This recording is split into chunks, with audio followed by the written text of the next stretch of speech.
नमस्कार, आप देख रहे हैं तेज खबर 24 और वक्त है खबरों का। रीवा शहर के कला मंदिर के सामने स्थित सैकड़ों वर्ष पुरानी दरगाह अब गिरने की कगार पर है। बारिश के चलते टीले में खड़ी दरगाह के नीचे की मिट्टी धसकने लगी है, जिससे दरगाह का एक बड़ा हिस्सा धराशायी हुआ है। तकरीबन 2 सालों से दरगाह की सुरक्षा को लेकर उठाई जा रही आवाज के बाद भी जिला प्रशासन के साथ साथ स्थानीय जनप्रतिनिधि व कॉम्प्लेक्स का निर्माण करा रहे ठेकेदार मूक दर्शक बने रहे और आखिर में यह दरगाह अपने गिरने के कगार पर पहुंच गई है। मामले में रीवा शहर काजी ने दरगाह को गिराने का षड्यंत्र बताया है और उन्होंने कहा है कॉम्प्लेक्स का निर्माण करा रहे ठेकेदार संजय सिंह के ऊपर एफआईआर दर्ज किया जाए। इस मामले को लेकर रात्रि लगभग 12 बजे तक मुस्लिम समुदाय के लोग भारी संख्या में एकत्रित रहे। वहीं पुलिस और प्रशासन का अमला भी तैनात रहा। रात्रि लगभग 12 बजे अतिरिक्त पुलिस अधीक्षक अनिल सोनकर के आश्वासन के बाद मामला शांत हुआ और मुस्लिम संगठनों के लोगों ने आज दोपहर 2 बजे तक ठेकेदार के ऊपर आपराधिक प्रकरण दर्ज करने का समय दिया है।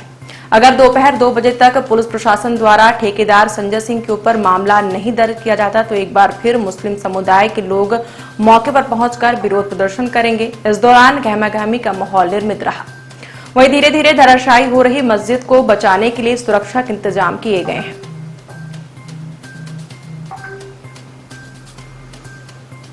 इस दौरान शहर काजी ने बताया कि पूर्व मंत्री व रीवा विधायक राजेंद्र शुक्ला सहित निर्माण करा रहे ठेकेदार संजय सिंह व स्थानीय जिला प्रशासन से 10 से ज्यादा बार मीटिंग की गई, जिसमें हर बार यही आश्वासन दिया जाता रहा कि दरगाह को हम सुरक्षित करने के बाद आने जाने का रास्ता देंगे, लेकिन आज तक ना तो दरगाह को सुरक्षित किया गया और ना ही रास्ता बनाया गया। ऐसे में बारिश के कारण दरगाह धसकने लगी है और वह धीरे धीरे धराशायी हो सकती है। शहर काजी ने कहा कि अगर दरगाह शहीद होती है तो इसकी पूरी जिम्मेदारी जिला प्रशासन के साथ साथ पूर्व मंत्री व कॉम्प्लेक्स का निर्माण करा रहे ठेकेदार की होगी। इधर मौके पर मौजूद लोगों ने दरगाह की क्षति होने पर ठेकेदार संजय सिंह के ऊपर आज दोपहर 2 बजे तक एफआईआर दर्ज करने की मांग की है, वरना विरोध प्रदर्शन को और बढ़ाया जाएगा।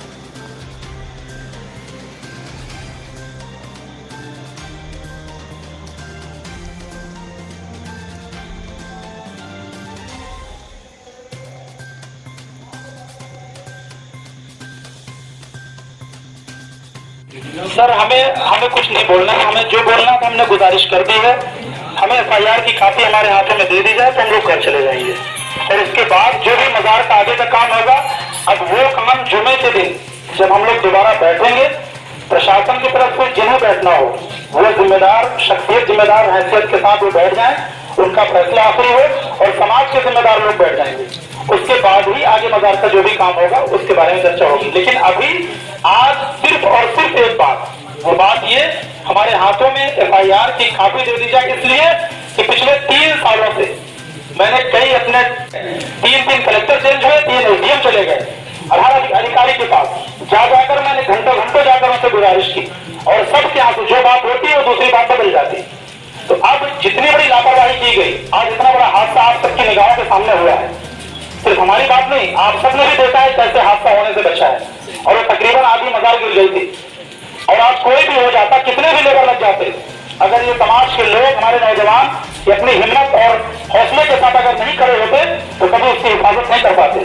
तो महज अल्लाह का फजल करम रहा और अल्लाह के वली की शान रही, उनका इज़्न रहा तो ये काम हो पाया है। तो हम सिर्फ और सिर्फ एक गुजारिश, आप हमें एफआईआर की कॉपी दे दें, हम यहाँ से चले जाएंगे, वरना हम लोग यही रात में यहीं रुके हैं। आपकी जब मर्जी रहेगी, आप अगर सुबह देना चाहें सुबह आकर दीजिए, लेकिन हम लोग यहीं रहेंगे।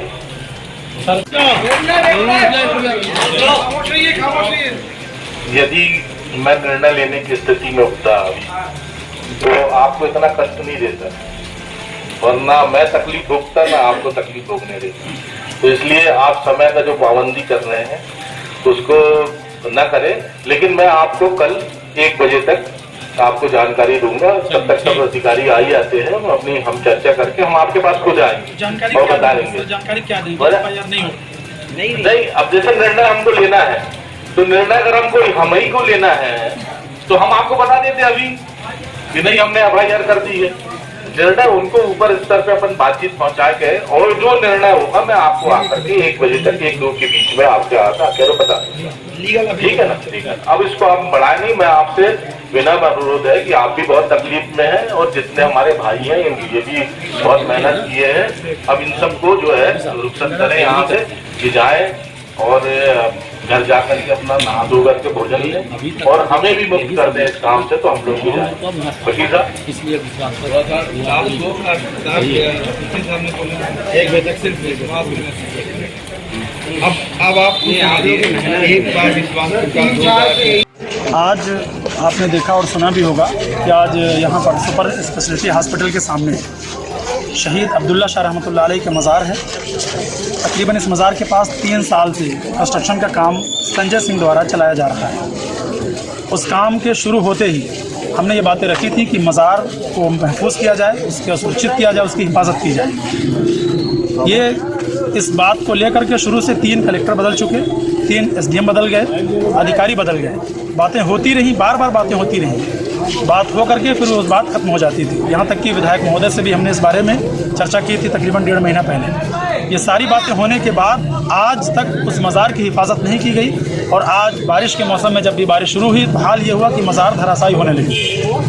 आनन फानन मुस्लिम समाज चारों तरफ से सभी इकट्ठे होकर सभी लोगों ने मेहनत की, मशक्क़त की और सभी लोगों ने मिल करके उस मज़ार के चारों तरफ हिफाजत की उसकी। और हम लोगों की एक ही मांग थी कि जो भी इसका ज़िम्मेदार है, जिसकी वजह से मुस्लिम समाज की इतने मुक़द्दस जगह और आस्था को ठेस पहुंचाने की कोशिश की गई, उनके खिलाफ FIR कायम की जाए, तभी हम लोग यहाँ से जाएंगे। रात के 12 बज रहे हैं। अनिल सोनकर एडिशनल SP साहब हैं, उन्होंने ये गुजारिश की है कि कल हमें 2 बजे तक का वक्त दिया जाए और हमने भी ये कह दिया है कि अगर कल 2 बजे तक FIR की कापी हमें नहीं मिलेगी, 2 बजे के बाद पुनः मुस्लिम समाज इसी जगह पर यहीं पर आकर फिर से धरना देंगे, यहीं बैठेंगे। अभी मज़ार की स्थिति क्या है? अभी कितनी बजे? मज़ार की स्थिति जो कोना गिर रहा था उसके चारों तरफ उसमें मसाले बनाकर सीमेंट वगैरह से उसका इंतज़ाम कर दिया गया है। इसकी हिफाजत अभी हो गई है कि ताकि तकरीबन अभी बारिश के मौसम में वो गिरेगा। अभी लगातार बारिश का दौर भी जारी है। बारिश का दौर भी है तो इतनी हिफाजत हो गई है कि वो अब गिरेगी नहीं। यानी अभी वो जो हिस्सा बचा है वो अभी बचा ही हुआ वो है, बचा रहा है। शाम को बचा था जो। अभी SDM साहब एडिशनल साहब भी आए थे, कमिश्नर साहब भी थे, प्रशासनिक अधिकारी भी हैं, लेकिन मुझे मालूम नहीं आखिर क्या बात है, ऐसा कौन सा दबाव है कि मज़ार के जस्ट बगल में जुड़ी हुई जगह में टैंक बनाया जा रहा है। 2 रास्तों की बातें हुई थी, दोनों रास्ते ब्लॉक कर दिए गए। स्टोर रूम की बात हुई थी, स्टोर रूम तोड़ दिया गया मज़ार के ऊपर, लेकिन वो शेड भी हटा दिया गया, स्टोर भी तोड़ दिया गया और उसके साथ ये हाल किया गया ताकि बारिश होते ही फ़ौरन वो गिर जाए। यानी ये साजिश के तहत किया गया है, ये कोई अनजाने में कोई ऐसा नहीं हुआ हादसा ही, बल्कि साजिश के तहत ऐसा किया गया। शेड हटाया गया ताकि मज़ार के अंदर पानी जाए और पानी जाकर और मज़ार के चारों तरफ तकरीबन 10 बाई 10 का एरिया मज़ार का छोड़ करके चारों तरफ तकरीबन नीचे 40 फुट का गड्ढा खोदा गया और खोदने के बाद मज़ार को ऐसे छोड़ दिया गया। ये एक सोचे समझे साजिश थी कि मज़ार वहाँ खुद ब खुद गिर जाए। इससे मुझे मालूम नहीं, किसी को परवाह नहीं है। हमने कई बार प्रशासनिक अधिकारियों से भी अपनी गुहार लगाई, लेकिन उस पर अमल नहीं हुआ। कल तक का वक्त है, कल देखें क्या होता है।